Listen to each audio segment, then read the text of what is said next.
रामपुर के जंगल में कट्टू नाम का एक बंदर रहता था। उसके पास कोई काम नहीं था। वह जंगल में इधर उधर घूमता था, लोगों को बेवकूफ़ बना करके अपना पेट भरता था। लोगों की चुगली करके आपस में लड़वाना उसका शौक था। लोगों की चुगली करना, आपस में लड़वाना और खाना, बस यही 3 काम उसके पास था। उसके बाद या तो फिर वह किसी पेड़ पर या तो नदी किनारे बैठा रहता था। एक दिन बंटू नदी किनारे लेटा हुआ था कि तभी वहाँ पर 2 बकरियाँ आई। बंदर भैया, हम लोग दूसरे जंगल से आ रहे हैं। इस जंगल में हमारी बुआ रहती है।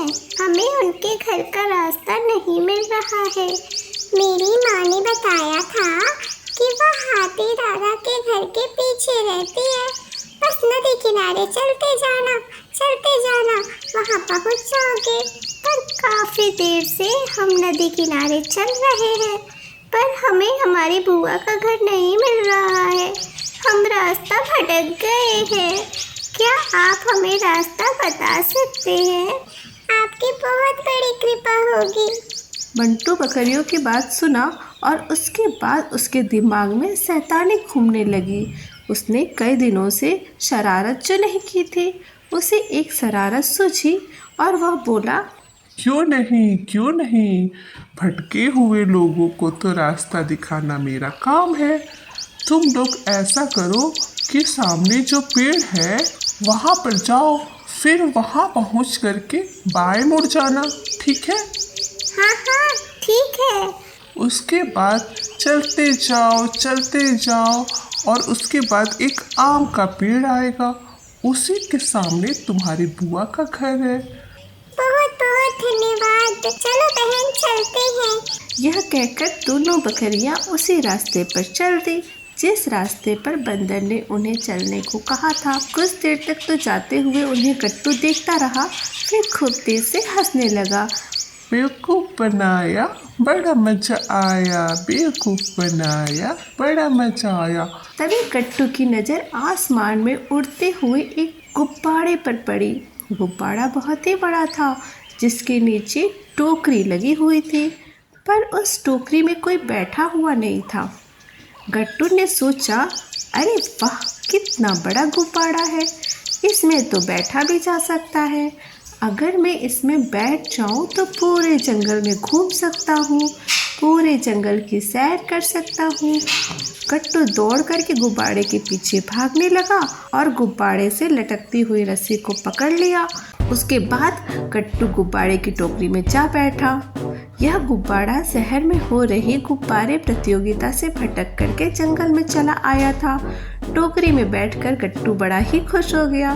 गुब्बारा उड़ता हुआ आम के बगीचे के ऊपर से जाने लगा। यह आम का बगीचा 2 भाइयों निक्कू और पिक्कू का था। आम के बगीचे को देखकर गट्टू के मुंह में पानी आ गया।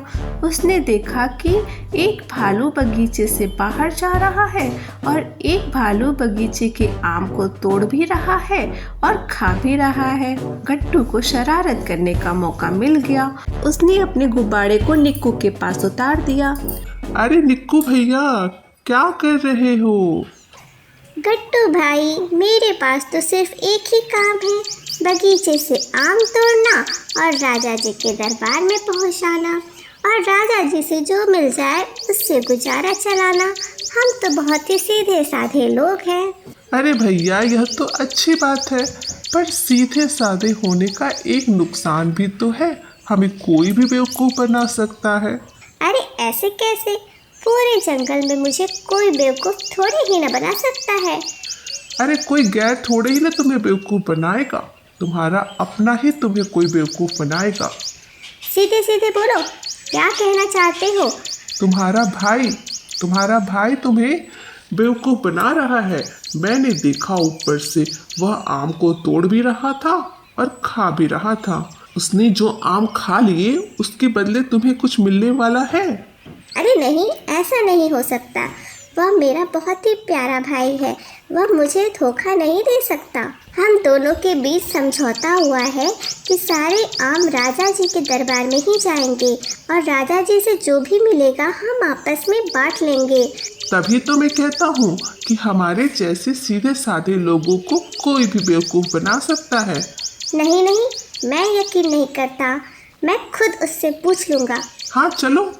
निक्कू गुस्से में आम के बगीचे की ओर चल पड़ा और साथ साथ पीछे पीछे गट्टू भी चल पड़ा। निक्कू जब बगीचे में पहुंचा तो उसने देखा कि उसका भाई आम तोड़ रहा है। अरे गट्टू भैया देखो, वह सिर्फ आम तोड़ रहा है, आम नहीं खा रहा। अरे निक्कू भैया, उसने आम खाया भी है, मैं झूठ थोड़े ना बोल रहा हूँ। निक्कू अपने भाई के पास पहुंचा और बोला, भाई आम तोड़ रहे हो कि खा रहे हो?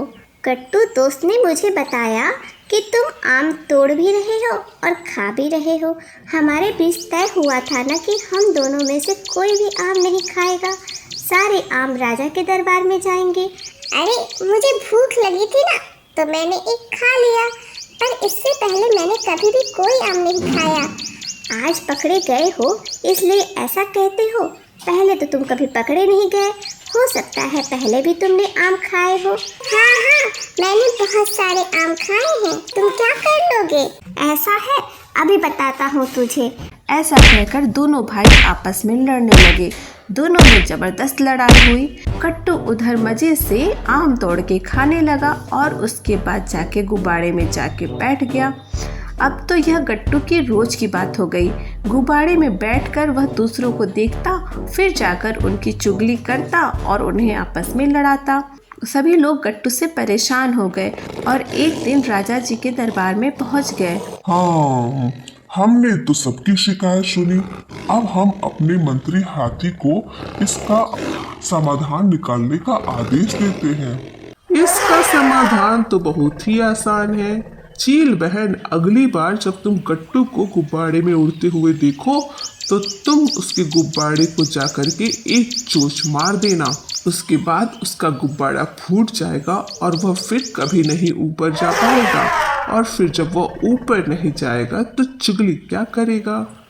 जैसी आज्ञा हाथी दादा। तभी हिरण ने कहा कि वह देखो, ऊपर गट्टू का गुब्बारा जा रहा है। यह देखते ही चील आसमान में उड़ गई और गट्टू के गुब्बारे में चोंच मार दी। चोंच लगते ही गुब्बारा फट गया और उसकी सारी गैस बाहर निकल गई और वह जाकर के एक नदी में गिर गया। वह नदी में डूबने लगा और चिल्लाने लगा, बचाओ मुझे, कोई बचाओ, मुझे तैरना नहीं आता। नहीं नहीं, इसे कोई नहीं बचाएगा, यह फिर से चुगली करेगा और हमें आपस में लड़ाएगा। नहीं, हमें इसे सुधरने का एक मौका तो देना ही चाहिए, और फिर जितनी गलती इसकी है उतनी गलती तो हमारी भी है, क्योंकि किसी के भड़काने में हमें नहीं आना चाहिए। हमें अपने दिमाग से सोच समझ करके ही काम करना चाहिए।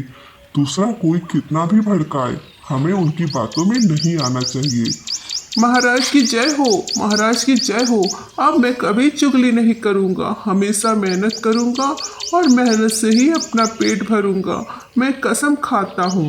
राजा जी मगरमच्छ को आदेश देते हैं कि बंदर को अपनी पीठ पर बैठाकर बाहर निकाल दो। उसके बाद मगरमच्छ उसे अपनी पीठ पर बैठाकर बाहर निकाल देता है और गट्टू उसके बाद फिर कभी बदमाशी नहीं करता है।